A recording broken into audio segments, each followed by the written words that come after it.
Have you ever found yourself listening to a podcast about minimalism, about freeing yourself from the shackles of materialism, while simultaneously adding the seventh item to your Amazon cart? If the answer is yes, congratulations, you're not alone. You're just a premium member of the planet's largest club, the Contradictory Logic Club.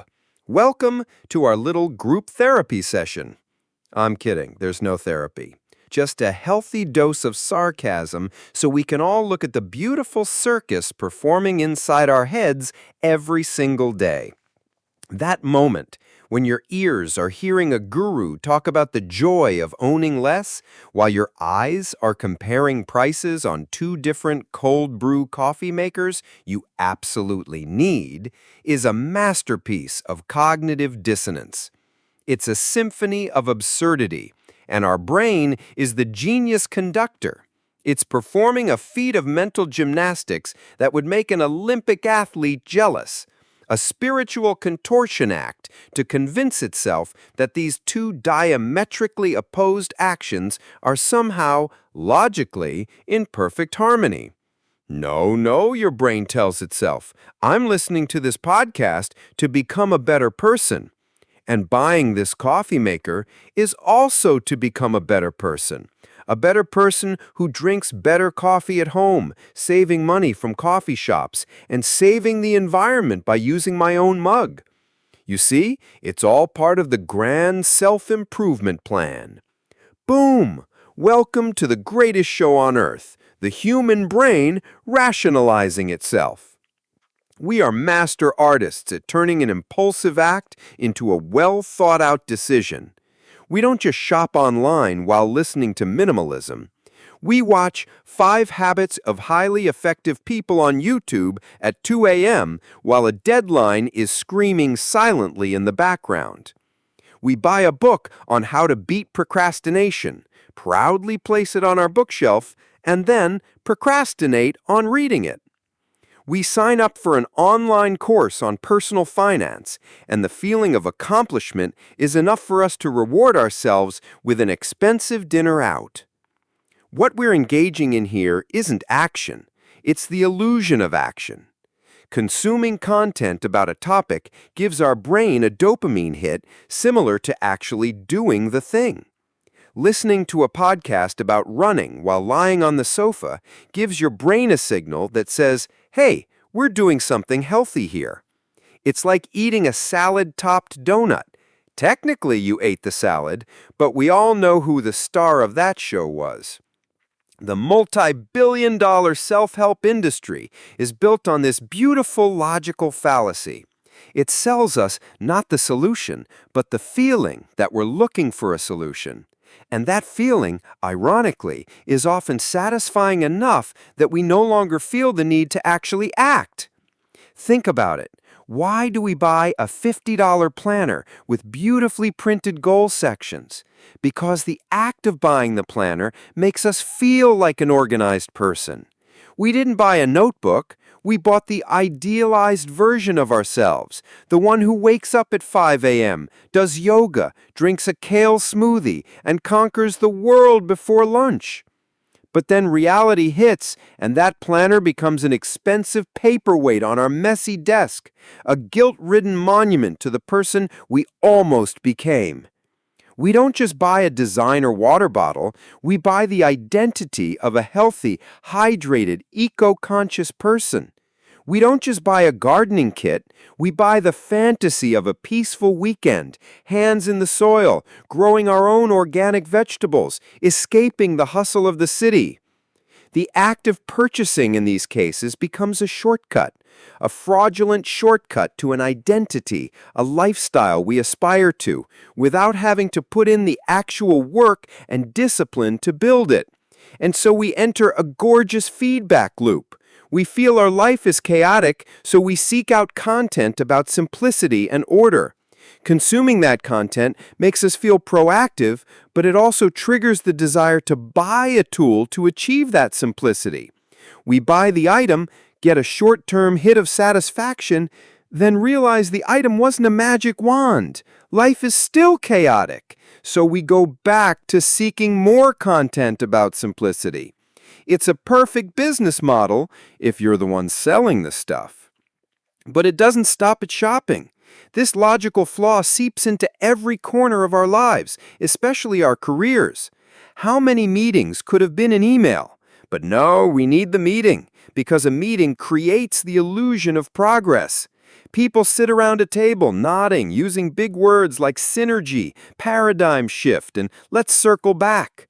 We all leave the room feeling, wow, we just did something really important. When in reality, we just agreed to have another meeting next week to discuss what we just discussed. We obsess over project management tools, team chat software, and complex Gantt charts. We spend more time organizing the work than actually doing the work. We're busy being busy. We become actors playing the part of a productive employee rather than actually being one. And social media is the grand stage for this drama. We share an article about climate change and feel like we've done our part to save the planet. We like a charities page and feel like a benevolent person. It's called slacktivism. It gives us the moral satisfaction without requiring any of the actual sacrifice or real-world action. It's the ethical version of listening to a minimalism podcast while shopping. We want to be good people, conscious people, organized people, but we also want comfort and the path of least resistance. And our brain, the master negotiator, has found the perfect compromise. Just do the easy thing, like, share, buy, listen, and convince yourself it's just as meaningful as the hard thing, the actual work. This leads me to a bigger question. Why are we like this? Are we inherently lazy? Hypocritical? I don't think so. I think we're just overwhelmed. We live in a world of infinite choice and endless information.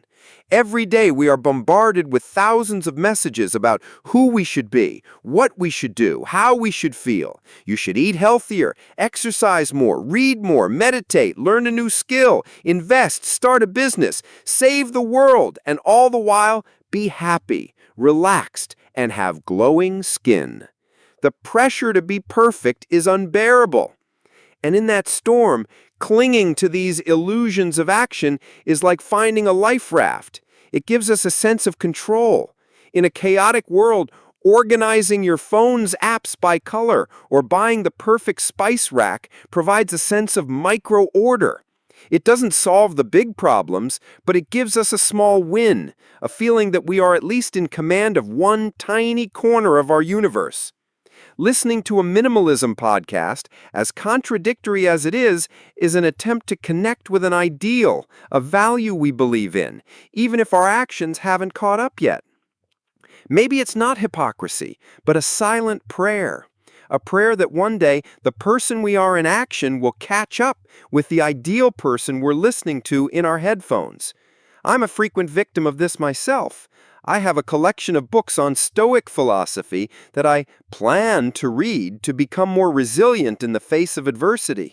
But every time stress hits, instead of reading Marcus Aurelius, I go online and watch videos of people living the #van life, traveling the country. I'm not buying a van, but watching them do it for 30 minutes makes me feel a little more free and adventurous. I'm consuming freedom instead of creating it. I know it's absurd, but I also know it's a very human coping mechanism.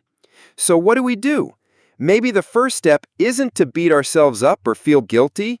Maybe the first step is just simply to notice, to recognize the circus in your head and to smile at it. The next time you catch yourself doing something similar, just pause for a second and ask, what am I really doing here? Am I trying to solve a real problem, or am I just buying a dose of that illusion of progress drug? Acknowledging the contradiction won't necessarily stop you from buying the thing, but at least you'll buy it with self-awareness.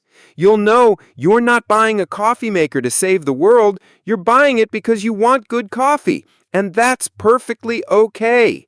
Brutal self-honesty is perhaps the ultimate form of minimalism. Not getting rid of your stuff, but getting rid of the beautiful lies we tell ourselves.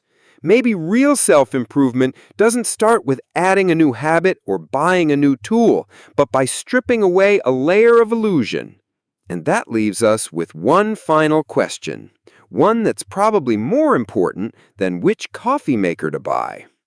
In this circus of contradictions, in our fumbling attempts to be better by doing the opposite, what is it that we're actually searching for?